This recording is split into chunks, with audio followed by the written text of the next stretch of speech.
Olá, você que está conosco, essa aula nossa de número 13, Biologia, professor Cornélio, Enem, Arrasa Enem 2015. É um prazer imenso tê-lo conosco e, claro, discutindo aspectos importantíssimos da biologia, disciplina tão importante da área de ciência da natureza, que juntamente com a química e com a física compõe esse bloco todo de ciência da natureza, o qual discutiremos posteriormente com os nossos colegas da física e da química, mas no primeiro instante vamos fazer o quê? Estamos revisando aspectos importantes da biologia. E claro, já está acostumado, tem curtido conosco as aulas e essa é a aula do número 13. Continuamos hoje com fisiologia, vamos falar um pouquinho sobre sistema reprodutor. Um assunto recorrente no Enem e claro, você tem que ficar atento com questões especialmente relacionadas à parte de ciclo menstrual. Então acompanhe conosco, vamos lá, uma boa aula a todos, essa é a aula do número 13. Nós vamos ver com vocês alguns aspectos bastante relevantes da fisiologia e, primeiramente, antes de falarmos em fisiologia, temos que revisar aspectos relacionados à anatomia do aparelho genital masculino e feminino. Então, rapidamente, aqui nós temos a anatomia do aparelho genital masculino.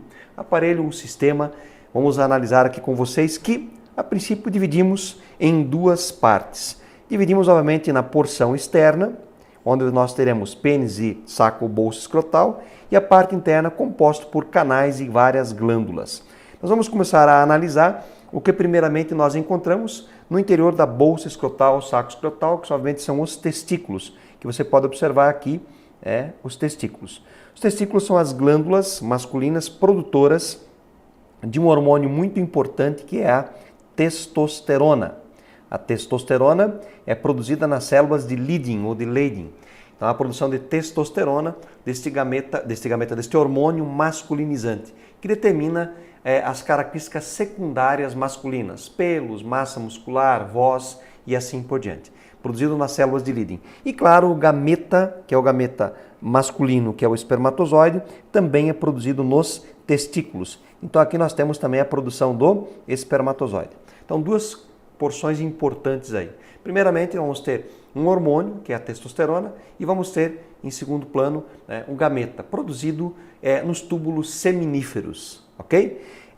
Observem que ao redor dos testículos nós temos uma espécie, aqui é uma porção que está representada em amarelo, que é o epidídimo. O epidídimo é o local onde ficam armazenados os gametas e obviamente sofrem um processo de maturação. Em seguida nós teremos aqui o canal, esse canal aqui é o canal deferente. Portanto, se você olhar nessa figura ao lado, você vai observar que existem dois canais diferentes, um saindo de cada testículo.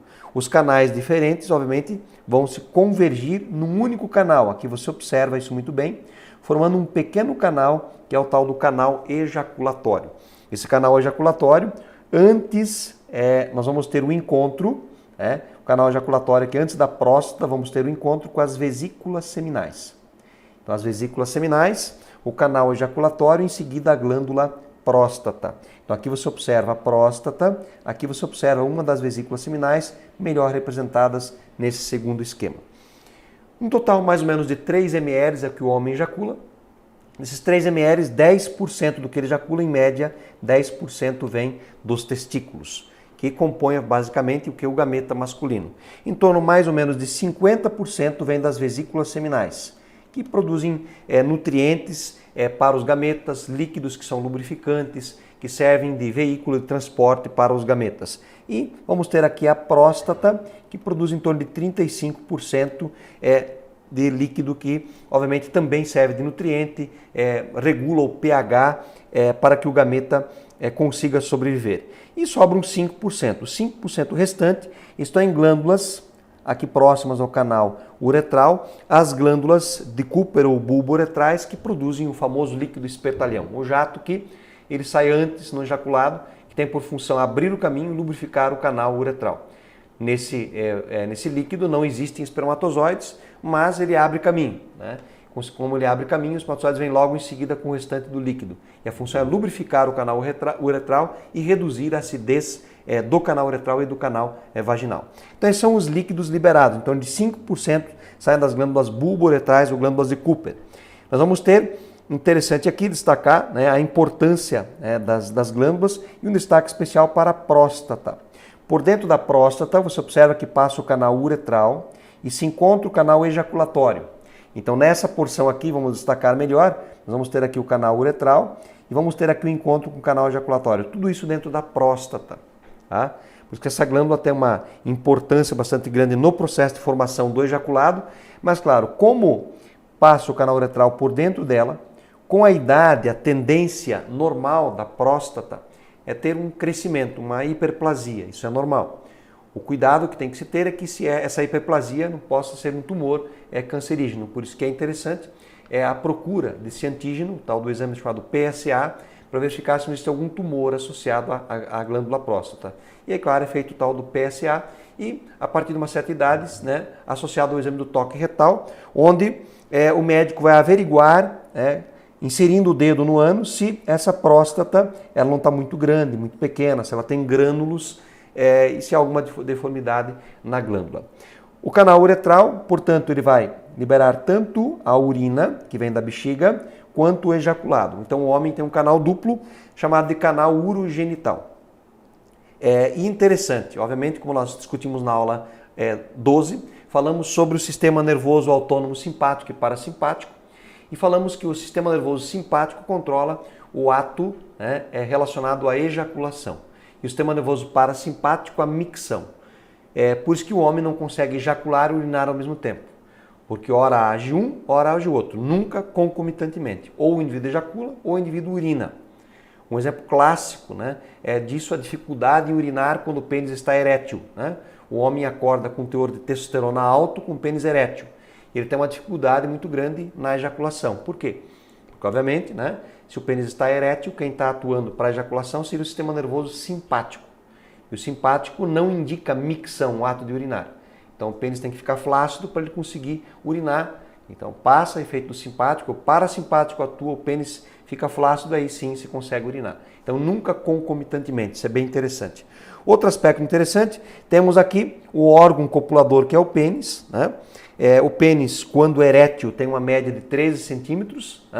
Vamos ver que o pênis ele é formado por corpos cavernosos que se inflam de sangue para deixar o pênis erétil e também por um corpo esponjoso que dá uma certa rigidez na base do pênis, evitando que, no caso da ereção, o canal uretral se colabe. Temos aqui na cabeça também do pênis, ou glande peniana, que pode estar revestida, observar aqui outro esquema, pode ser revestida por uma pele chamada de ser revestida prepúcio. O prepúcio que, eventualmente, quando o homem não consegue, quando puxar o prepúcio para trás e livrar completamente a glândula peniana, se tem a fimose. Então, esses aspectos rápidos aqui do aparelho genital masculino, ok? Então, é importante aqui a parte externa, saco escrotal e o pênis, a parte interna, uma série de canais e também glândulas. Seguindo, vamos dar uma avaliada agora, rapidamente, no aparelho, no sistema reprodutor feminino. Então, uma prancha nós observamos aqui, o ânus, observamos aqui a abertura do canal vaginal, orifício vaginal, então aqui o canal vaginal em si, temos aqui o colo do útero, aqui o útero com as 3 camadas, o endométrio mais interno, o miométrio e o ectométrio. Observem que entre canal vaginal e útero a formação de um ângulo de praticamente 90 graus, por isso um pênis não entra no útero, ok? Então, obviamente, aqui é praticamente 90 graus, aqui é o colo do útero, onde se faz o tal do exame do Papa Nicolau, a coleta de células do útero e para uma avaliação citológica, para analisar se existe, por exemplo, câncer de colo de útero. Temos aqui também o orifício uretral, por onde sai a urina, e aqui a bexiga. Ok? Você observa que a mulher, portanto, tem esses canais separados. O homem tem um canal urogenital, na mulher a separação completa.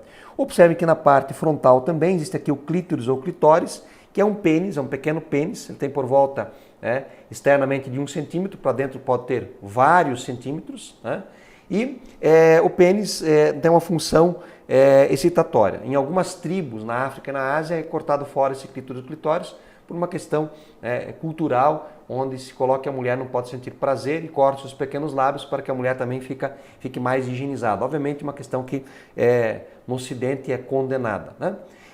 Outra coisa interessante também, você vai observar aqui os ovários e aqui as tubas uterinas. Antigamente chamado de trompas de Falópio, não se usa mais esse termo. No esquema ao lado fica mais fácil de analisarmos as tubas uterinas e aqui os ovários. Tá? Então aqui nós temos o útero, o canal vaginal e a parte externa que nós chamamos hoje de pudendo. No passado chamávamos de vulva. Então vulva ou pudendo. As duas nomenclaturas podem ser utilizadas. Vamos ver aqui os pequenos lábios mais internos, ficam bem inflados na verdade, vascularizados durante o período de ato sexual. Os maiores lábios, os grandes lábios, né? O canal vaginal enorme, aqui o canal uretral por onde sai a urina e aqui o clítoris ou clitóris. Então, clítoris, clitóris, canal uretral e orifício vaginal, ok?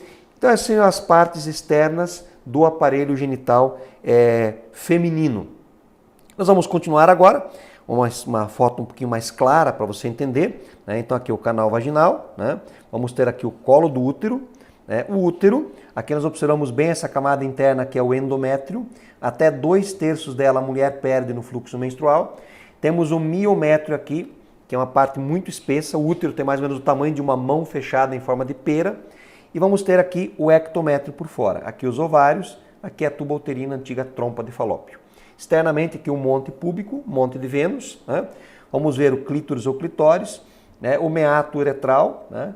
Vamos ter aqui, obviamente, meato uretral, essa abertura ao redor, né? A região ao redor da abertura uretral, os grandes lábios, os pequenos lábios, o orifício vaginal, né? E o ímen, essa pequena membrana que pode existir ou não, que reduz a abertura do canal vaginal. Não tem função nenhuma, ok? Obviamente, a partir da relação sexual, ela acaba não existindo mais. E aqui, claro, o ânus. Lembrando sempre que a higienização feminina tem que ser feita no sentido vagina-ânus e não ânus-vagina, porque se for feito no sentido ânus-vagina, muitas bactérias e fungos podem entrar no canal vaginal. Tá? O que mais que é significativo? Agora nós vamos comentar um pouquinho sobre a questão dos hormônios. Basicamente, nós vamos ter 2 hormônios que vão atuar na parte da estimulação das gônadas masculinas e femininas. O primeiro hormônio que sai da adenohipófise, um hormônio chamado gonadotrófico, eles são gonadotróficos porque eles agem sobre as gônadas, é o LH e o segundo é o FSH. Então, quais seriam as principais funções de FSH e LH? No homem, o LH estimula o homem a produção de testosterona, do hormônio masculinizante. E o LH estimula a produção de testosterona. E o FSH, o folículo estimulante, é um hormônio que no homem estimula a espermatogênese, ou seja, a formação de espermatozoides. Claro que a testosterona ela tem uma função tão importante nessa masculinização. Mas o LH, o luteotrófico luteinizante, estimula a produção de testosterona, que é um hormônio que determina as características secundárias masculinas. E o FSH estimula a maturação e a formação dos espermatozoides. Agora, na mulher, o FSH, o hormônio folículo estimulante, estimula a maturação dos folículos ovarianos e estimula a produção de estrógeno, hormônio feminilizante, que determina as características secundárias femininas e, obviamente, vai determinar a proliferação do endométrio, preparando a mulher para a gravidez. O LH é um hormônio que vai atuar na mulher, estimulando a ovocitação. Além de estimular a ovocitação, ele também estimula a produção de progesterona, o hormônio que mantém a mulher grávida. E aqui tem uma coisa bem interessante relacionada, então acompanhe aqui. Aqui estão os hormônios descritos para vocês, que eu acabei de comentar, o LH, o FSH, a testosterona, o estrógeno e a progesterona. Portanto, hormônios femininos, exclusivamente estrógeno e progesterona. Hormônios masculinos, né? Então masculino é a testosterona e LH e FSH agem tanto no homem quanto na mulher. Tá? Um aspecto muito importante relacionado à parte reprodutiva, tanto da gametogênese, quanto ao aspecto relacionado ao controle de ciclo menstrual e etc. Os mecanismos chamados feedback. Então, o que seria o tal do feedback? O feedback é um mecanismo de retroalimentação. O feedback que nós vamos usar aqui é um feedback, o mais comum, é o feedback negativo. Mas esse também é um feedback positivo. Então, feedback positivo e negativo. O que significa isso? Feedback negativo, a retroalimentação, é mais ou menos assim. Um exemplo simples. Vamos imaginar que você recebe um comando. Imagina que o teu patrão, o teu chefe fala, olha, trabalhe, trabalhe. Entre aspas, seria um estímulo, porque ele está te pagando. Trabalhe, trabalhe. Quanto mais ele manda, mais você trabalha. Quanto mais ele manda, mais você trabalha. Quanto mais ele manda, mais você trabalha. Obviamente que essa relação não pode ser até o infinito. Chega uma hora que você não aguenta mais e vai morrer. ou vai embora, né? O feedback positivo é isso, estímulo, resposta, estímulo, resposta, estímulo, resposta. E nunca para de estimular e a resposta cada vez é maior. A tendência é que o indivíduo morra. Então, feedback positivo, a resposta não consegue inibir o estímulo. O teu patrão vê que você está trabalhando, ao invés de ele parar de mandar, ele manda mais. Esse é o feedback positivo. Feedback negativo seria o seguinte, estímulo, resposta, estímulo, resposta. Teu patrão manda, você trabalha. Teu patrão manda, você trabalha. Quando ele vê que você está trabalhando já legal, ele para de mandar. Só que com o tempo você para de trabalhar. O que tem que fazer? Ele volta a trabalhar. Um exemplo prático que você tem é a tua geladeira. A geladeira tem uma temperatura ótima interna. Quando você abre a porta da geladeira, troca de calor. A geladeira, a parte interna, esquenta. Quando ela esquenta, o termostato percebe que aumentou a temperatura, automaticamente ele liga o motor da geladeira. A geladeira começa a trabalhar e joga, obviamente, o calor para fora. Quando chega a uma temperatura ideal, o que vai acontecer? O termostato desliga e, obviamente, percebe, desliga e desliga o motor. Prova que o motor da geladeira permanece a maior parte do dia desligado. Quando você abre a porta novamente, automaticamente o termostato percebe e faz o motor ligar. Isso é um feedback negativo. No ciclo menstrual e na gametogênese, né, o feedback que atua normalmente é o feedback negativo e não o positivo. Então vamos observar aqui na tela. Então olha só, você observa que nós temos aqui, né, estruturas hipotalâmicas. O hipotálamo libera fatores hipotalâmicos. Um fator é o tal do GNRH. Esse fator estimula, aqui é o GNRH, ele estimula a adenohipófise a produzir dois hormônios, o LH e o FSH. O que vai acontecer? O FSH, se nós observarmos na mulher, nas células da granulosa, ele vai estimular as células da granulosa a produzirem o quê? Estrogênio. Só que o excesso de estrogênio, olhem só aqui, inibe o FSH. Então, o primeiro feedback importante aqui, o FSH estimula a produção de estrogênio. O estrogênio, mais sempre estímulo, inibe o FSH. Segundo feedback importante, olhem só, o LH estimula as células da teca a produzirem progesterona. O que vai acontecer? A progesterona ela vai inibir o LH. Então, segundo feedback aqui, o LH estimula a produção de progesterona, a progesterona inibe o LH. Esse é o segundo feedback que nós temos aqui. E aqui muito importante, se você entender esses dois feedbacks, você vai entender como é que funciona uma pílula contraceptiva. Por quê? Você pensa o seguinte, a pílula contraceptiva, obviamente, tem por objetivo evitar que a mulher engravide. Então, para evitar que ela engravide, você tem que inibir o processo de ovocitação. Quais hormônios que inibem? Como nós acabamos de ver, estrógeno e progesterona. Então, voltando para a tela aqui, se você observar, se na pílula, vamos colocar aqui, a pílula, ela vai conter basicamente dois derivados de hormônios. Quais são eles? Estrógeno, então na pílula vai existir o estrógeno mais a progesterona. Se existir estrógeno e progesterona, você inibe com a progesterona o LH, com o estrógeno o FSH. Portanto, a mulher não vai maturar o folículo, não vai ter FSH e não vai ter LH, ela não vai ovocitar. Então a pílula tem por objetivo inibir tanto a formação do folículo maduro, folículo de Graafi, como também a ovocitação. Ok? Então, o simples mecanismo de feedback que você vai observar na pílula contraceptiva. O que mais? Agora vamos recordar rapidamente com você o ciclo menstrual. Primeiramente, quando falamos em ciclo, falamos em algo que se repete de tempos em tempos. O ciclo menstrual inicia sempre com a menstruação. A primeira menstruação, claro, a menarca, iniciou lá por volta dos 13, 14, 15 anos de idade. O ciclo inicia com a primeira descida do fluxo. Desceu o primeiro fluxo, dia 1. Em média, a mulher menstrua 5 dias. 3 a 7 dias é a média. O ciclo menstrual das mulheres no mundo, em média, é de 28 dias. Quando nós passamos a ensinar o ciclo menstrual, nós ensinamos a média das mulheres no mundo. Claro, você, mulher, vai ter que analisar o teu ciclo, não vai ter que pegar a média das mulheres no mundo. Teu ciclo pode variar de 21 a 35 dias. Isso é muito importante na formulação do cálculo da tabelinha para definir dia e período férteis. Ok? Então, basicamente, o ciclo inicia com a menstruação. Em média, 5 dias o período menstrual. Vamos analisar o ciclo? Então nós vamos ter o que aqui? Nós vamos ver que aqui tem um ciclo de 28 dias. Então aqui nós vamos ter na abscissa, tá, o tempo, tá, e na ordenada a concentração hormonal. Durante o período menstrual, então aqui o período menstrual, em média 5 dias. Tá? Você observa aqui, ó, todos os hormônios, estrógeno, FSH, LH e progesterona estão em baixa. Esta é a marca do período menstrual, a baixa dos hormônios. Tá? Então aqui, mesmo que, ó, esse gráfico tem que entender bem, porque aqui começaria uma linha novamente. Ó. Abaixo está se falando dos hormônios ovarianos e acima dos hormônios gonadotróficos. No período menstrual, todos os hormônios estão em baixa. Olha o que acontece aqui no folículo, lá no ovário. Um folículo bem pequenininho. Tá? Então aqui, período menstrual, ó, o endométrio estava grande, descamou. Até 2/3, a mulher perdeu do endométrio. Tá? O que é que vai acontecer?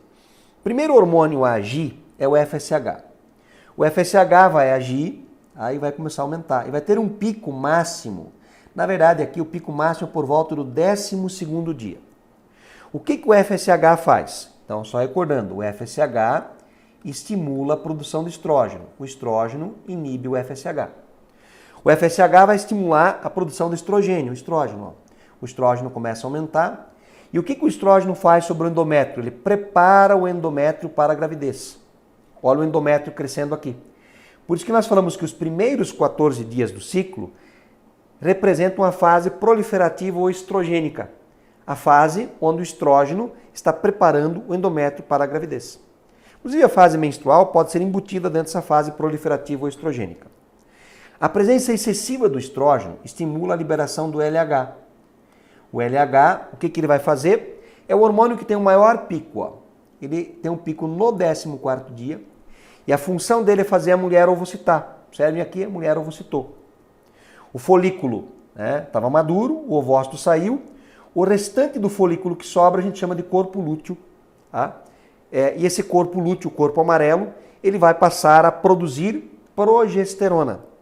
O que a progesterona faz? Ela mantém o endométrio preparado para a gravidez, quer manter a mulher grávida. Fase secretora ou lútea, porque é o corpo lúteo que produziu progesterona. Observem que a progesterona é o único hormônio que tem o pico depois do dia fértil, que é o 14º dia. Ok? Então, o período de fertilidade dessa mulher, pegando uma mulher de ciclo de 28 dias, vamos colocar aqui ao lado, né? Teríamos algo assim. O 14º dia seria o dia fértil. Em média, 3 dias antes e 3 dias depois, 11º ou 17º, seria o período fértil. Nesse período, se indicaria, para quem usa a tabelinha, que, obviamente, essa mulher não tivesse relação sexual. Costumo dizer que esse período, né, obviamente é o período mais crítico, e eu diria que esse método é meio, entre aspas, né, ele é injusto com a mulher, porque nesse período o tesão dela está em alta. Então no 11º ou 17º dia, se nós colocássemos aqui um gráfico de tesômetro, literalmente, seria mais ou menos assim. Ó, tá? Quando está menstruando, o desejo sexual é baixo, parou de menstruar, começa a aumentar. No período fértil, né, o desejo é altíssimo. Aí depois ele vai diminuindo novamente. Só que nesse período você orientaria a mulher a não ter relação sexual. Além do mais, o ciclo pode variar. Então tem uma formulazinha simples que pode tentar te ajudar a calcular isso. Tá? Vamos colocar aqui ao lado para você entender. Esse aqui é o ciclo médio de uma mulher. Agora vamos imaginar o seguinte, você quer calcular o teu ciclo e não a média das mulheres. Então você vai verificar o seguinte, ó, o dia fértil é o dia da menstruação mais a tua média menos 14. Esse 14 é fixo. Tá? Então vamos imaginar o seguinte, imagine que uma mulher menstruou, dia da menstruação. Vamos imaginar que ela menstruou dia 5 de um mês. Tá? 5 do mês. Tá? Vamos imaginar que a média dela é 30. Vamos pegar um número diferente de 28. Então significa, vamos imaginar que aquele mês tem só 30 dias. Então ela vai menstruar de novo dia 5 do outro mês. Aí você vai descontar 14. Vai descontar 14, né? Obviamente sobram aí 9, vai descontar os 9, vai ser dia 21. Dia 21 você vai jogar 3 para um lado e 3 para o outro, ou seja, dia 24, dia 18. Esse seria o período fértil. O período onde ela teria a máxima probabilidade de engravidar. Observem que o dia fértil não é 14 dias após a menstruação, mas é 14 dias antes da próxima. Então você pega o dia que menstruou, soma a tua média, que você tem que saber qual que é, claro, né? e vai descontar o 14, descobriu o dia fértil. 3 para um lado, 3 para o outro, período fértil. Ok? Beleza? Outra coisa interessante é quando se fala no uso da pílula. Quando a gente observa um gráfico menstrual, de ciclo menstrual normal, é esse gráfico representado aqui. Na mulher que toma pílula, como ela toma uma dosagem de estrógeno e progesterona praticamente constante, a taxa de FSH e de LH é baixa e praticamente constante. Vai ser assim. Esse é o gráfico da mulher que toma pílula, então ela não tem período fértil.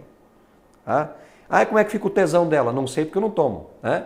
Então isso é uma coisa muito específica. Né? Obviamente não dá para dizer que a pílula vai melhorar ou piorar a questão do desejo sexual, do libido. Né? Isso é uma coisa muito específica. Ok? Vamos tentar praticar isso um pouquinho? Então aqui vamos ver alguns exercícios agora. O primeiro exercício diz assim. A idade em que ocorre a primeira menstruação depende de vários fatores. Por exemplo, nas populações que vivem em climas quentes, a média de idade é mais baixa e nas populações que vivem em climas frios. Essas observações indicam que fatores ambientais, olha que interessante aqui, influem na produção de hormônios que regulam o funcionamento ovariano. Sobre os hormônios que atuam sobre o ciclo menstrual, é correto afirmar. Vamos lá. O hormônio FSH ativa a continuidade da meiose 1. Nós já vimos meiose 1 lá na aula 3. Né? Então, FSH é um hormônio folículo estimulante que ele vai fazer com que? Lembra que os folículos são formados até a 25ª semana de gestação. A partir disso, o folículo primário foi formado e se retoma somente a partir da puberdade, quando a mulher começa a ter os ciclos ovarianos. E o hormônio folículo estimulante estimula a formação dos folículos, fazendo com que ocorra o processo de meiose 1 e posteriormente, se ocorrer a entrada do espermatozoide no ovócito secundário, a meiose 2. Tá? Beleza?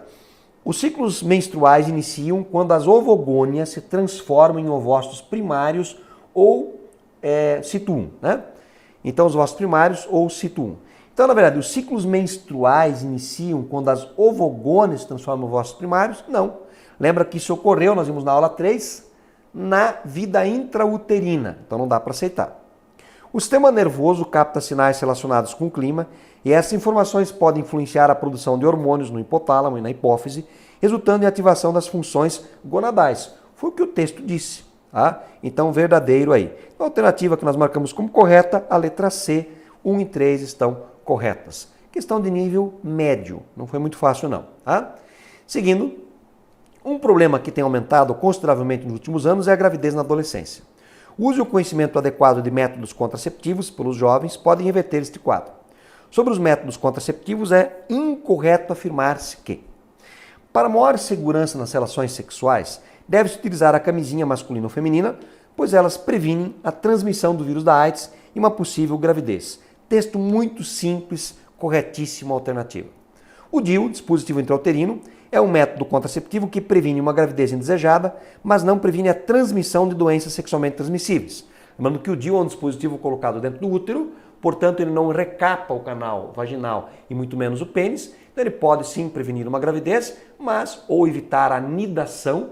É por isso que o DIU há muita controvérsia assim, com a pílula do dia seguinte, porque de um modo geral a ação deles não previne a fecundação, previne a nidação, previne que o embrião se grude no útero.